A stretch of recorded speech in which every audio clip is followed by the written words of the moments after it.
रामचंद्र की जय। सियावर रामचंद्र की जय।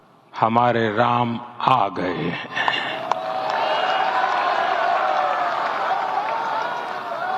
सदियों की प्रतीक्षा के बाद हमारे राम आ गए हैं।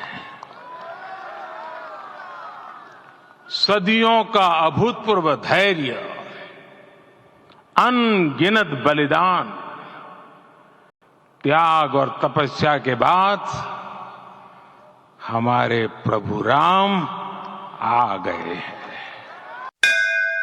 22 जनवरी 2024 का ये सूरज एक अद्भुत आभा लेकर आया है।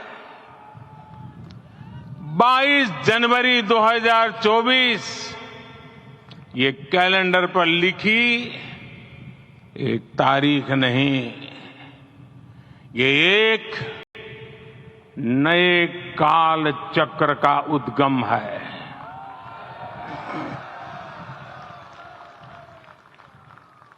राम मंदिर के भूमि पूजन के बाद से प्रतिदिन पूरे देश में उमंग और उत्साह बढ़ता ही जा रहा था। निर्माण कार्य देख देशवासियों में हर दिन एक नया विश्वास पैदा हो रहा था। आज हमें सदियों के उस धैर्य की धरोहर मिली है। आज हमें श्री राम का मंदिर मिला। आज से 1000 साल बाद भी लोग आज की इस तारीख की, आज के इस पल की चर्चा करेंगे। और ये कितनी बड़ी राम कृपा है कि हम सब इस पल को जी रहे हैं, इसे साक्षात घटित होते देख रहे हैं। प्रभु श्री राम से क्षमा याचना भी करता हूं। हमारे पुरुषार्थ, हमारे त्याग, तपस्या में कुछ तो कमी रह गई होगी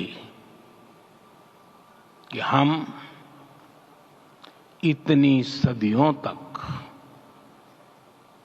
ये कार्य कर नहीं पाए। आज वो कमी पूरी हुई है।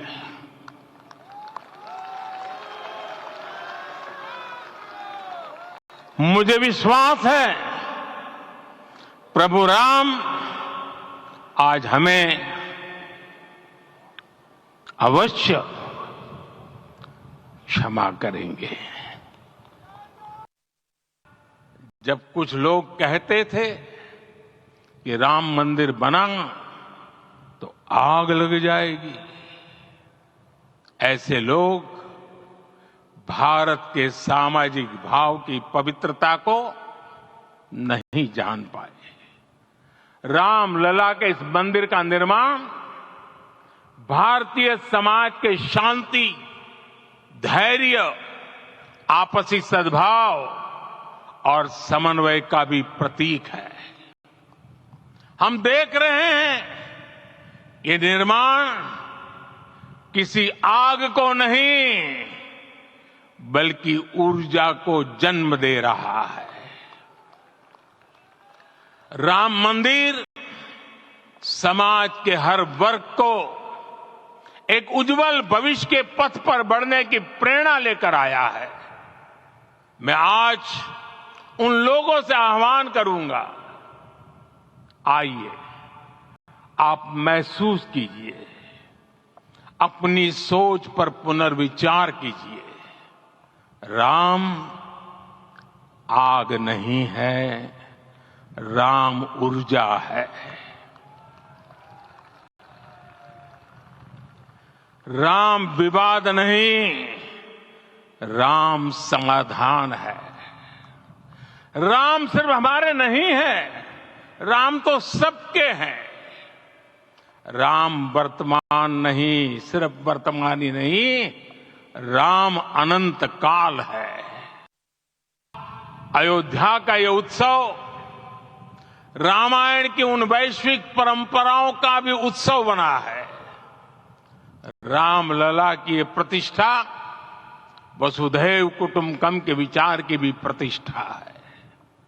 साथियों, आज अयोध्या में केवल श्री राम के विग्रह रूप की प्राण प्रतिष्ठा नहीं हुई है, ये श्री राम के रूप में साक्षात भारतीय संस्कृति के प्रति अटूट विश्वास की भी प्राण प्रतिष्ठा है। ये साक्षात मानवीय मूल्यों और सर्वोच्च आदर्शों की भी प्राण प्रतिष्ठा है। इन मूल्यों की, इन आदर्शों की आवश्यकता आज संपूर्ण विश्व को है। सर्वे भवन्तु सुखिनः, ये संकल्प हम सदियों से दोहराते आए हैं। आज उसी संकल्प को राम मंदिर के रूप में साक्षात आकार मिला है। श्री राम का भव्य मंदिर तो बन गया, अब आगे क्या? सदियों का इंतजार तो खत्म हो गया, अब आगे क्या? आज के इस अवसर पर जो दैवीय आत्माएं हमें आशीर्वाद देने के लिए उपस्थित हुई हैं, हमें देख रही हैं, उन्हें क्या हम ऐसे ही विदा करेंगे? नहीं, कदापि नहीं। आज मैं पूरे पवित्र मन से महसूस कर रहा हूं कि काल चक्र बदल रहा है। ये सुखद संयोग है कि हमारी पीढ़ी को एक कालजयी पथ के शिल्पकार के रूप में चुना गया है। 1000 वर्ष बाद की पीढ़ी राष्ट्र निर्माण के हमारे आज के कार्यों को याद करेगी। इसलिए मैं कहता हूं, यही समय है, सही समय है। हमें आज से, इस पवित्र समय से अगले 1000 साल के भारत की नींव रखनी है।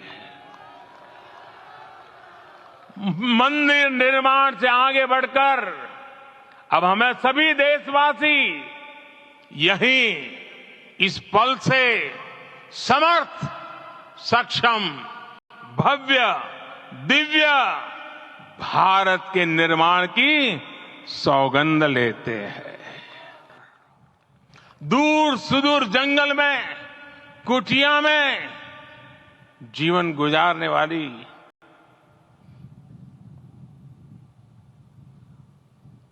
मेरी आदिवासी मां शबरी का ध्यान आते ही अप्रतिम विश्वास जागृत होता है। मां शबरी तो कब से कहती थी, राम आएंगे।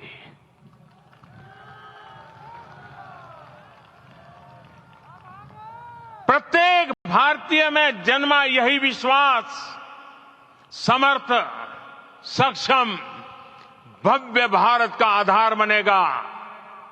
और यही तो है देव से देश और राम से राष्ट्र की चेतना का विस्तार। हम सब जानते हैं कि निषाद राज की मित्रता सभी बंधनों से परे है। निषाद राज का राम के प्रति सम्मोहन, प्रभु राम का निषाद राज के लिए अपनापन कितना मौलिक है। सब अपने हैं, सभी समान है। प्रत्येक भारतीय में अपनत्व की, बंधुत्व की ये भावना समर्थ, सक्षम, भव्य, दिव्य भारत का आधार बनेगी।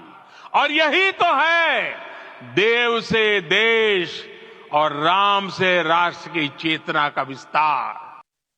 आज देश में निराशा के लिए रत्ती भर भी स्थान नहीं है।